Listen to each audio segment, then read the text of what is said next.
The group text arrived 3 weeks before Thanksgiving. Big news. My boss David Roberts, CEO of TechCorp, is joining us for Thanksgiving dinner. This is huge for my career. Everyone needs to be on their best behavior. This means you, Sarah. I stared at the message from my brother Kevin. Read it twice. Then looked at the framed photo on my office wall. Me shaking hands with David Roberts at last quarter's board meeting. My assistant knocked. Dr. Whitmore? The TechCorp board materials just arrived. Thursday's meeting agenda includes the Q4 review and the merger discussion. Thanks, Patricia. I'll review them tonight. She hesitated. You're smiling. Good news. My brother just invited my board colleague to Thanksgiving dinner. He has no idea we know each other. Oh, this should be interesting. Interesting doesn't begin to cover it. I'm Sarah Whitmore, 41 years old, and I've spent my entire life being dismissed by my family. My brother Kevin is 3 years younger. From birth he was the golden child. The son. The heir. The one who mattered. I got straight A's. Kevin got participation trophies. Guess which one Dad celebrated? I graduated high school as valedictorian. Kevin barely graduated. Dad threw him a huge party for making it through. I got a full ride to MIT for computer science. Dad said, "That's nice, but who's going to marry a woman who's smarter than him?" Kevin went to state school on Dad's dime, partied for 5 years and graduated with a 2.3 GPA in business. Dad called him a late bloomer and gave him a car.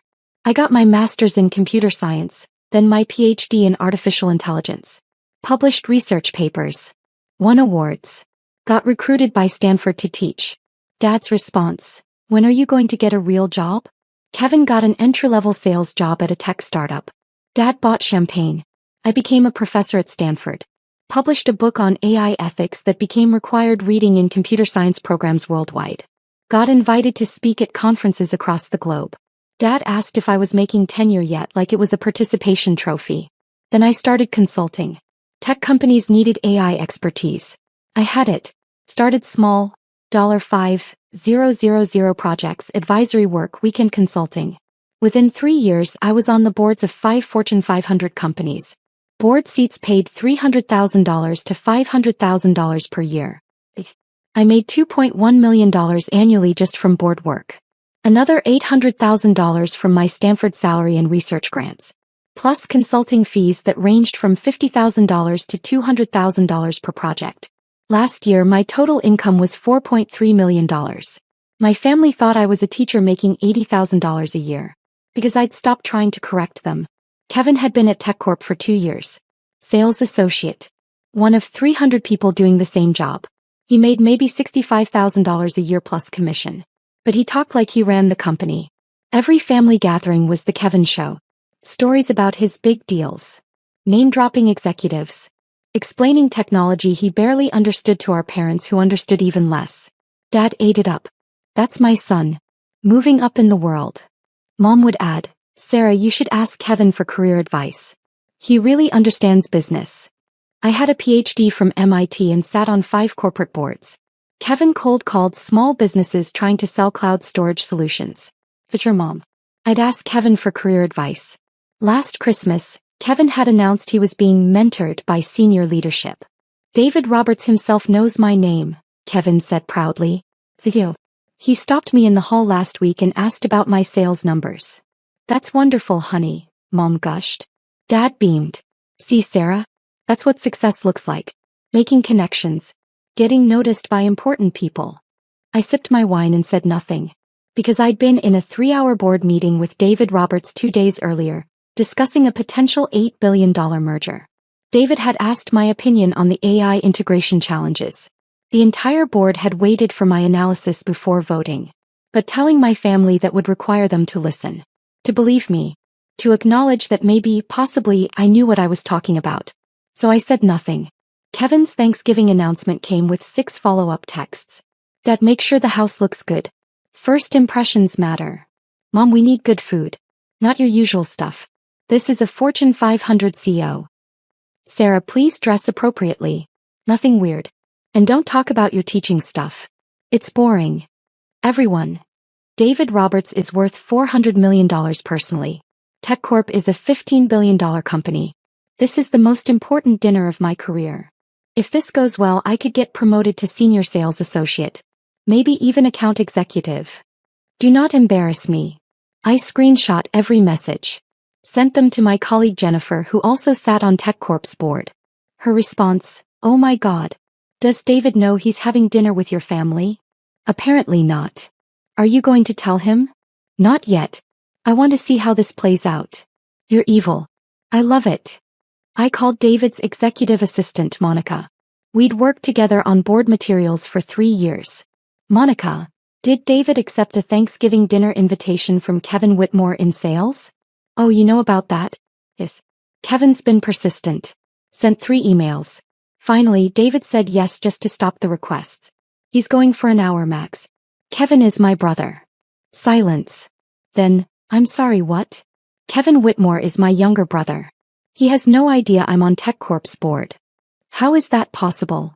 My family doesn't pay attention to my career. They think I'm just a teacher. Monica started laughing. This is going to be amazing. Does David know? Not yet. I thought I'd let it be a surprise. Dr. Whitmore, you're diabolical. Can I tell David? No. Let him figure it out. This is the best thing that's happened all year. The week before Thanksgiving, Kevin's instructions intensified. Sarah, I bought you an outfit. It's at Mom's house. Please wear it. You always dress like a librarian. The outfit was a floral dress from Target. Size large. I'm a size 6. I texted back, I'll wear my own clothes, thanks. Sarah, this is important. Can you just once not make everything difficult? I left him on read. Wednesday before Thanksgiving, Kevin called. I need to prep you, he said without greeting. Prep me for what? For meeting David. He's incredibly successful. CEO of a major company. You need to be respectful. Don't ask stupid questions. Don't talk about things you don't understand. Like what? Like technology, business, anything corporate. Just stick to teaching or whatever. Kevin, I have a PhD in computer science. I think I can handle a conversation about technology. Having a degree isn't the same as real-world experience, Sarah. David built a $15 billion company. You grade papers. It's different. I counted to 10. Anything else? Yeah. Don't mention your age. You're 41 and single. It's embarrassing. Embarrassing for who? For the family. David is married with kids. Normal, successful life. I don't want him thinking our family is full of weird spinsters. I'm a tenured professor at Stanford. Which is great, but it's not like you're a CEO or anything. Just, let me do the talking tomorrow. You can smile and nod. He hung up. I sat in my office at Stanford, surrounded by AI research papers, book awards, and photos from corporate board meetings. Then I called David Roberts directly. His personal cell. The one only board members had. He answered on the second ring. Sarah. What's up? Quick question. You're having Thanksgiving dinner with Kevin Whitmore tomorrow. Unfortunately, yes. He's been aggressively networking. Figured I'd put in an appearance, talk about his sales numbers, be encouraging. Standard CEO stuff. Why? Kevin is my brother. Silence. Long silence. I'm sorry, Kevin Whitmore in sales is your brother? The one who sends me weekly emails about his performance metrics. That's the one. How did I not know this? He doesn't know I'm on your board. My family doesn't know I do corporate work. They think I'm just a Stanford professor. David started laughing. Actual full laughter. You're kidding. Nope. Kevin's been telling the family for weeks that his CEO is coming to dinner. He's coaching everyone on how to behave. Including me. He told me not to talk about technology because I don't have real-world experience. You literally advised us through a $3.2 billion AI acquisition last quarter. I know. You published the paper that changed how we approach machine learning ethics. I know. You're one of the most respected AI experts in the country. Kevin doesn't know that. He thinks I grade papers. More laughter. This is incredible. What do you want me to do? Nothing. Just show up. Let it unfold naturally. Sarah, I have to tell you, this might be the highlight of my year. Line 2. Thanksgiving Day. I arrived at my parents' house at 2 p.m. wearing a black cashmere sweater and tailored pants. Professional but comfortable. Kevin took one look and frowned. I bought you a dress. I'm wearing this. Sarah. Kevin, drop it. Mom rushed over. Sarah, honey, maybe you could change? Kevin's boss is very important. I'm aware. Dad appeared. Sarah, your brother is trying to make a good impression. The least you can do is cooperate. I'm wearing this. If Kevin's boss has a problem with cashmere and good tailoring, that's a concerning business strategy. Kevin pulled me aside. Why do you always have to be difficult? I'm wearing clothes. That's not difficult. You know what I mean. This is important to me. Why can't you just be supportive? I am being supportive. I'm here, aren't I? He looked at me like I was a stranger. Sometimes I don't understand you at all. The feeling is mutual. David Roberts was due at 4 p.m. Kevin checked his watch every 3 minutes starting at 3:30. At 3:45 he gathered everyone in the living room. Okay, here's the plan. When Mr. Roberts arrives, Dad and I will greet him. Mom, you offer drinks. Sarah, you can help in the kitchen. I'm not hiding in the kitchen. I'm not asking you to hide. I'm asking you to be helpful. By staying out of sight? By not making this about you. I sat down on the couch. I'll stay right here. Kevin looked panicked. Sarah, please. The doorbell rang. Kevin literally jumped, straightened his tie, took a deep breath. Everyone, best behavior. This is the most important moment of my career. He opened the door. David Roberts stood on the porch in casual slacks and a button-down shirt, holding a bottle of wine, looking exactly like he did in our board meetings minus the suit. Kevin, happy Thanksgiving. Mr. Roberts, please come in. Welcome to our home. David stepped inside. His eyes swept the room doing what CEOs do, assessing, evaluating, reading the space. His gaze landed on me. He froze. Completely, totally froze. Sarah. I smiled. Hi, David. Kevin's head snapped toward me, then back to David. You know my sister? David was staring at me like I'd materialized from another dimension. Know her? Sarah, what are you doing here? It's Thanksgiving. This is my family. But, he looked at Kevin, looked at me. I watched the pieces click together in his brilliant CEO brain. Kevin Whitmore is your brother. Unfortunately, yes. Kevin's face had gone from confident to confused to pale. How do you two know each other? David turned to him. Sarah sits on TechCorp's board of directors. She's been on the board for 4 years. We meet monthly. The silence that followed could have shattered windows. Kevin made a sound, half laugh, half choke. That's not possible. It's very possible, David said, still looking at me like he was solving a puzzle. Sarah is one of our most valuable board members. Her expertise in AI has been crucial to our strategic direction. Mom spoke up. Sarah is a teacher. At Stanford. She's a tenured professor, yes. But she's also on the boards of 5 Fortune 500 companies. Including mine. David turned to me. How did I not know Kevin was your brother? Different last names, I said. I use my married name professionally. Well, formerly married. You were married? Kevin's voice cracked. For 6 years. Divorced 3 years ago.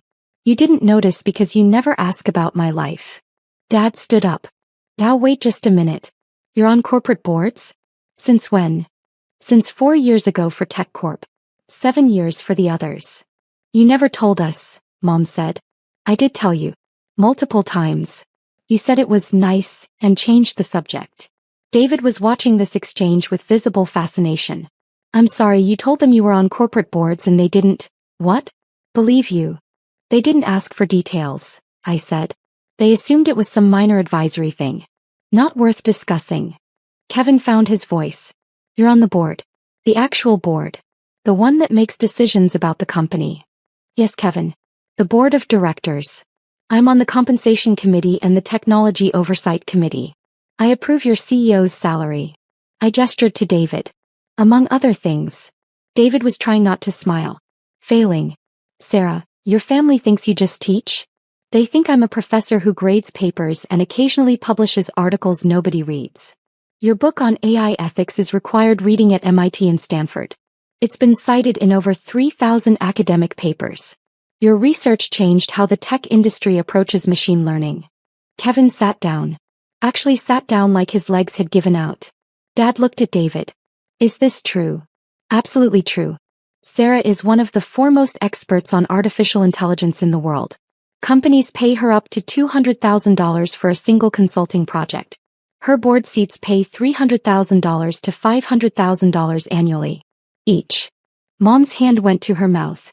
She makes more than I do, David continued, clearly enjoying himself now. And I'm the CEO of a $15 billion company. That's not quite true, I corrected. Your compensation package last year was $12 million. I make about $4.3 million. Fair point, David conceded. But you make it without the stress of running a company. Kevin was staring at me. $4 million? Give or take. Depends on consulting projects and speaking fees. Speaking fees. I give keynote speeches at tech conferences. Usually $50,000 to $75,000 per speech. The room was completely silent.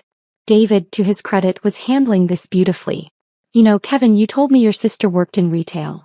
Kevin's face went from pale to red. I said she worked at a university. You must have misunderstood. No, you specifically said retail. I remember because I thought it was odd that you had a sister in retail while you worked in tech.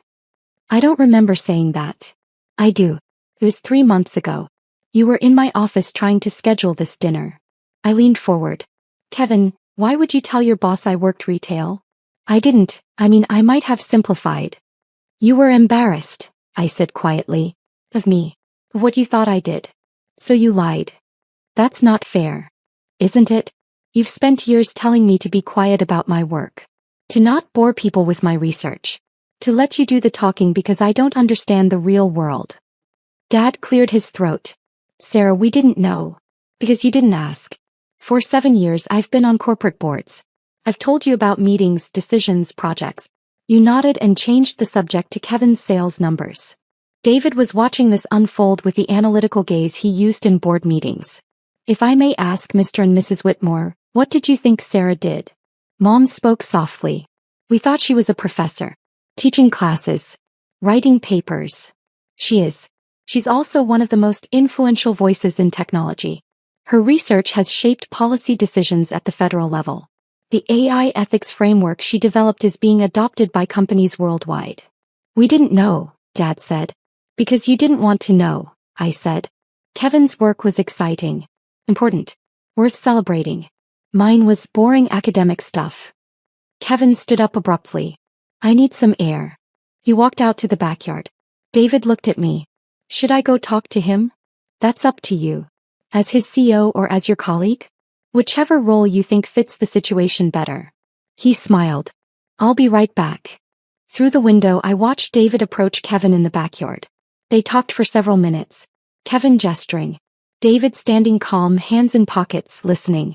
Inside the silence was excruciating. Finally, Mom said, Sarah, why didn't you tell us? Really tell us? I did tell you. At last year's Christmas I mentioned I'd been asked to join another board. You said, that's nice, and asked if I was seeing anyone. A board could mean anything. It means exactly what it sounds like. A corporate board of directors. But you assumed it was something small because assuming I was successful didn't fit your narrative. Dad bristled. That's not fair. Isn't it? When I got tenure at Stanford you asked if that meant I could finally afford to buy a house. I already owned a house. A 4-bedroom house in Palo Alto worth $3.2 million. Paid in full. Mom blinked. You own a house? For 6 years. You've never visited. Never asked to see it. Never asked about my life beyond. Are you dating anyone? We thought you were struggling, Dad said. Single, working in academia, we thought you needed support. I make more money than both of you combined. I have investments worth $8 million. I drive a Tesla Model S. I take 4 international vacations a year. The only thing I'm struggling with is understanding how my own family knows nothing about my life. The back door opened. David and Kevin came back inside. Kevin looked like he'd been crying. David's expression was unreadable. I think, David said carefully, we should all sit down for dinner. As planned. And maybe use this as an opportunity for honest conversation. We sat. Mom served turkey and stuffing in near silence. David, diplomat that CEOs have to be, tried to ease the tension. This looks delicious, Mrs. Whitmore. Thank you for including me. Of course, Mom said quietly. Kevin hadn't looked at me since coming back inside. David turned to me. Sarah, I've been meaning to ask. Did you finish that paper on algorithmic bias? The one you were presenting at the MIT conference. Finished it last week. Published in the Journal of Machine Learning Research. Should be out next month. I'd love to read it. Might be relevant for our new hiring platform. I'll send you a copy. Dad cleared his throat. What exactly does Sarah do on your board, Mr. Roberts? Please call me David. And Sarah provides expertise we desperately need. Technology moves fast. AI especially. Sarah helps us understand not just what's technically possible, but what's ethical, sustainable, and strategic. Can you give an example? Mom asked. David glanced at me for permission. I nodded. Last quarter, we were considering acquiring a company that specialized in facial recognition technology, worth about $3.2 billion. Sarah spent 2 weeks analyzing their algorithms. Found bias in their training data that would have exposed us to massive liability and reputation damage. Her analysis saved us from a catastrophic acquisition. She did that? Dad asked. She did. The board voted unanimously against the acquisition based on her recommendation. 6 months later, that company got sued for $400 million over the exact issues Sarah identified. Kevin was staring at his plate. Sarah's not just on our board, David continued. She shapes our strategy. When we discuss AI integration, autonomous systems, machine learning applications, we wait for her analysis. Because she sees things others miss. I didn't know Sarah did any of that, Mom said quietly. Most people don't, I said. Board work is confidential. I can't discuss specific decisions publicly. But when I mentioned being in board meetings, being on committees, consulting for tech companies, that was all real. You just never asked for details. Kevin finally spoke. I told everyone you just graded papers. I know. I told David you worked retail. I know that too. Why didn't you correct me? Would you have believed me if I did? He opened his mouth. Closed it. No answer. David cut into his turkey. For what it's worth, Kevin, your sister is one of the most impressive people I work with. She's brilliant, insightful, and completely unpretentious about her expertise. Unlike some people, I said, looking at Kevin. He flinched. Sarah, Mom started. We owe you an apology. For what specifically? For not seeing you. Really seeing you. For assuming I was less successful than Kevin, I added. For telling me to be quiet about my work. For dismissing my career while celebrating his entry-level sales job. Dad shifted uncomfortably. We didn't mean. Yes, you did. You meant exactly that. Kevin was the son. The important one. The one whose career mattered. I was the daughter who didn't quite fit. Too smart. Too unmarried. Too different from what you wanted. The silence that followed was broken only by David's fork on his plate. Then he said quietly, I think this is a family conversation. I should probably go. Please stay, I said. You're the only person here who's actually valued my expertise. He stayed. After dinner, Kevin asked to talk to me privately. We went to the front porch. November evening. Cold enough to see our breath. I'm sorry, he said immediately. For which part? All of it. Telling David you worked retail. Coaching you not to speak. Assuming you knew nothing about technology. He looked at his hands. Telling the family for years that you were just a teacher. Making you feel small. Why did you do it? Because you scared me. I hadn't expected that. Scared you how? You were always smarter. Always more accomplished. Straight as while I struggled for CS. Full ride to MIT while I barely got into state school. PhD while I was barely graduating undergrad. He took a breath. It was easier to tell myself you were just academic. Just theoretical. That I was the one in the real world, doing real work. My work is real, Kevin. I know that now. I've always known it, I just didn't want to admit it. Why not? Because then I'd have to admit that you succeeded without Dad's help. Without family money. Without any of the advantages I had. You did it all yourself and you did it better than I ever could. I leaned against the porch railing.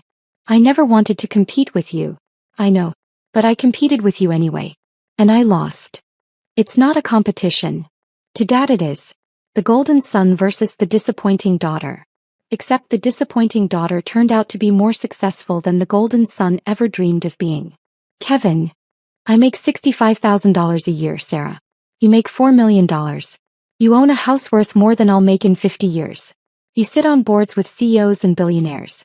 You've accomplished more than anyone in our family by a factor of 100. And you lied to everyone about it. Because I couldn't handle the truth. That my sister, the one I'd been told was less important, less valuable, less worthy of attention, was actually the most successful person in our entire family. I didn't respond. Let him sit with that truth. David talked to me in the backyard, Kevin continued. Asked me why I lied about you. I tried to explain and he just looked at me and said, "You know what I see? A man so insecure about his own accomplishments that he has to diminish his sister's to feel adequate." David doesn't pull punches. He told me I should be proud of you. That having a sister on his board should have been the first thing I mentioned when I started at TechCorp. That I hid you, diminished you, made you smaller so I could feel bigger. Yes, you did. Can you forgive me? I looked at my brother. Saw someone who'd spent his whole life being told he was special for being a son. Who'd built his identity on being the important one. And who'd just had that identity shattered by discovering his dismissed sister was the truly accomplished one. I don't know, I said honestly. You didn't just lie once, Kevin. You've spent years making me feel like my work didn't matter. Like I was embarrassing for being educated, successful, unmarried. You made me the family joke. I know. And now you're sorry because David exposed the truth. But would you be sorry if he hadn't? If you'd gotten through this dinner without him recognizing me? He was quiet for a long time. I don't know. Probably not. At least you're honest about that. What do I do now? That's up to you. But Kevin, I need you to understand something. I don't need you to be proud of me. I don't need Dad's approval or Mom's recognition. I built a career and a life that fulfills me completely. With or without family validation. You sound like you don't need us at all. I don't. Not anymore. I needed you when I was 18 and alone at MIT. When I was 25 defending my dissertation. When I was 30 navigating a divorce. But you weren't there for any of that because you were too busy being Dad's golden boy. Sarah. I'm not angry. I'm just done. Done pretending. Done making myself smaller. Done letting you feel superior by making me feel inferior. Kevin wiped his eyes. I fucked this up. Yes. You did. Can we fix it? I don't know. Can you handle having a sister who's more successful than you? Can Dad? Can Mom?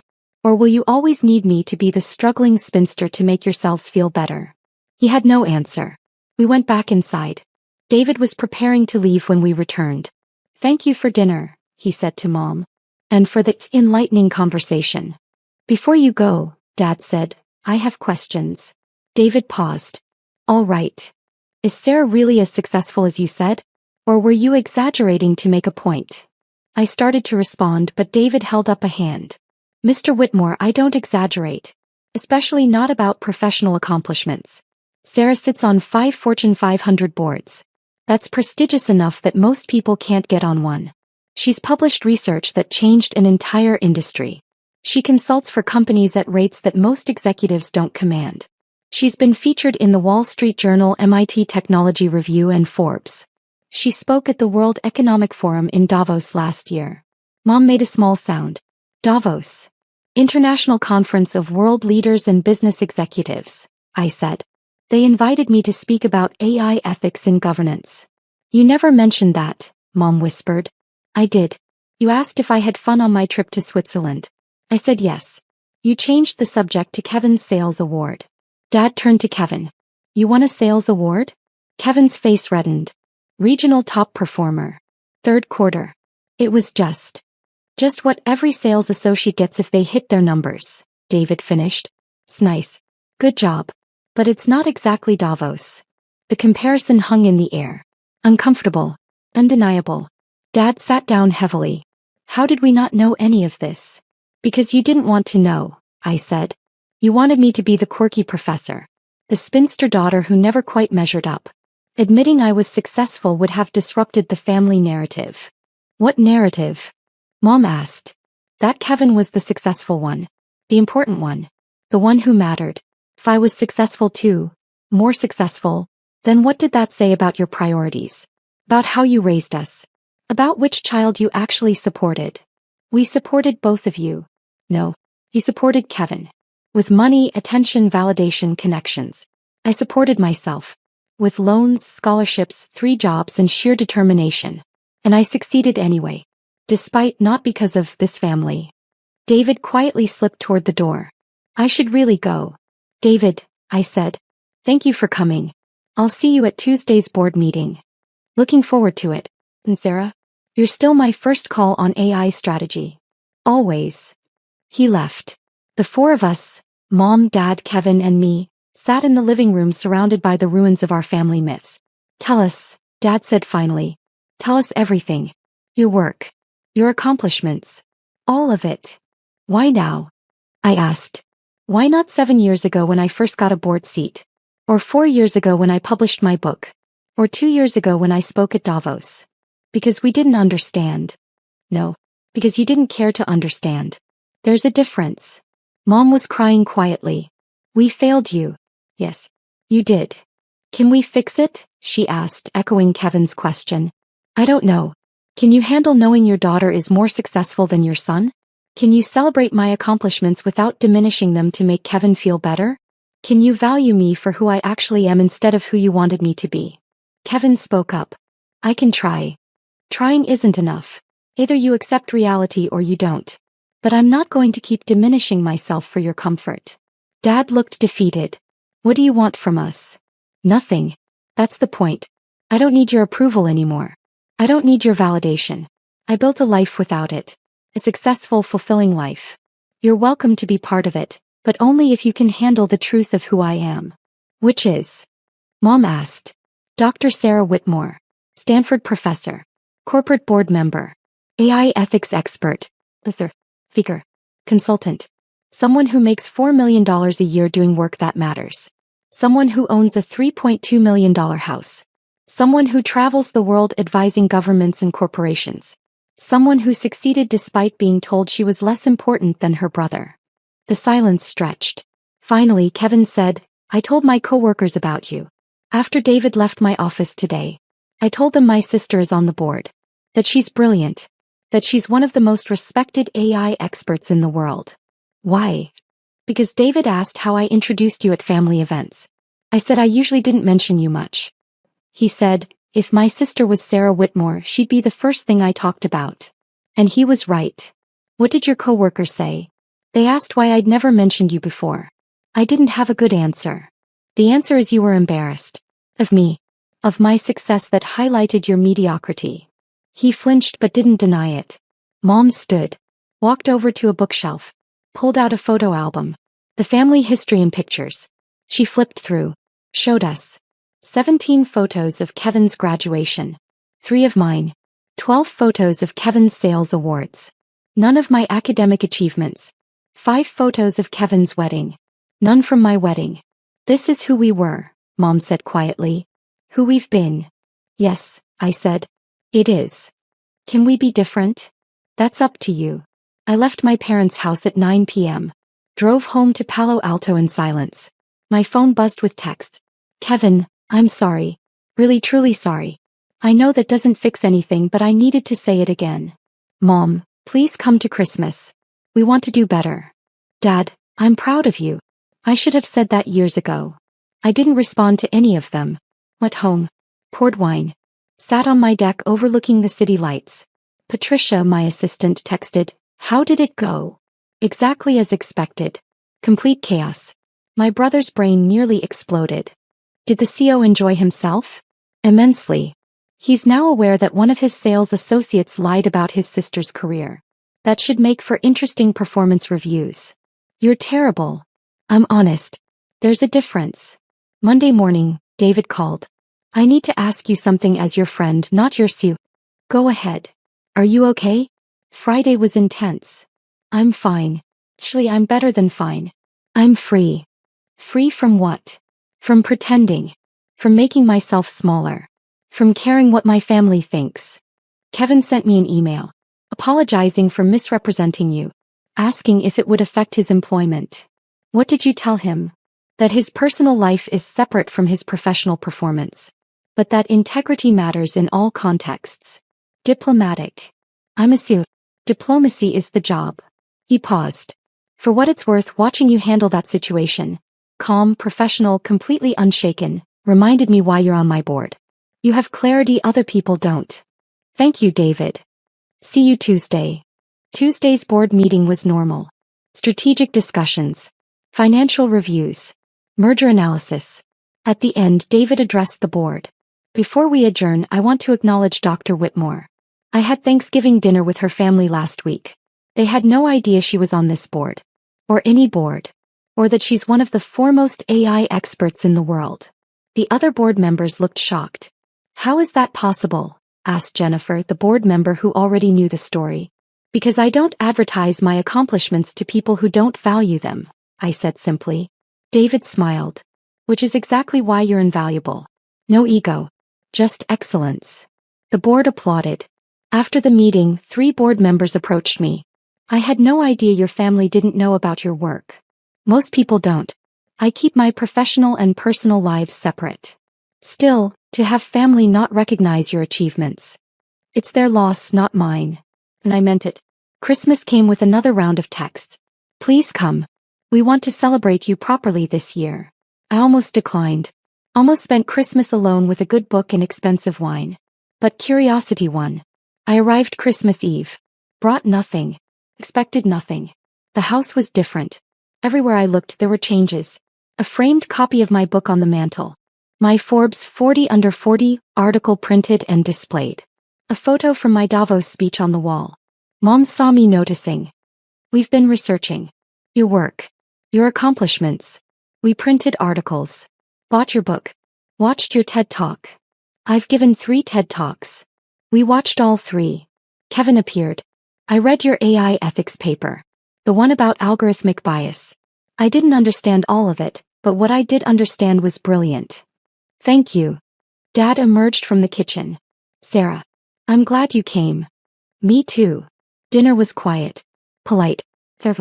Halfway through, Mom said, we'd like to hear about your work. Really hear about it. If you're willing to share. I looked at them. Saw people trying. Failing. But trying. What do you want to know? For the next 2 hours I talked. About boards.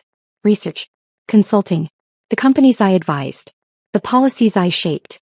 The students I mentored. They listened. Actually listened. Asked questions. Real questions. When I mentioned a $200,000 consulting project, Dad didn't flinch.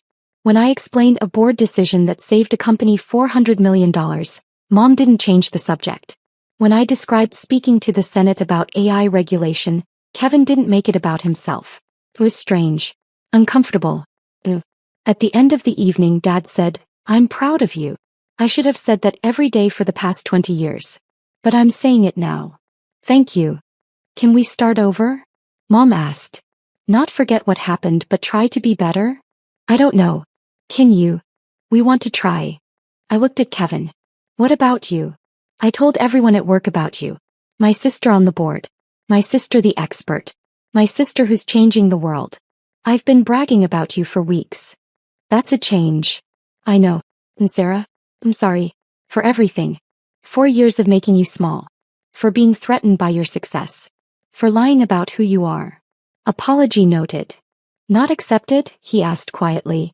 Not yet. But maybe someday. He nodded. Understanding that some bridges take time to rebuild. 6 months after that Thanksgiving, Kevin got promoted at TechCorp. Not because of me. I stayed completely out of it. He earned it. Hit his numbers. Improved his performance. Showed initiative. He called to tell me. I'm senior sales associate now. Small promotion but it's progress. Congratulations. I told my new team about you. My sister who advises the CEO. They were impressed. Good. Sarah, I'm trying. I know I fucked up. I know I spent years being a terrible brother. But I'm trying to be better. I see that. Is that enough? It's a start. We had lunch the next week. Talked about work. His challenges. My projects. He asked intelligent questions about AI ethics. Actually listened to the answers. It wasn't perfect. But it was real. Mom and Dad visited my house for the first time. Walked through my home office. Saw my awards. My library. My life. This is beautiful, Mom said. Thank you. I'm sorry we never visited before. I know. Can we do better? You're doing better. Keep going. A year after that Thanksgiving, I was named to Forbes' Most Powerful Women in Tech list. My family threw me a party. A real party. With my accomplishments celebrated. My work recognized. My expertise valued. Kevin gave a toast. To my sister Sarah, who succeeded despite having a family that didn't see her. Who built an empire while we were celebrating my sales awards.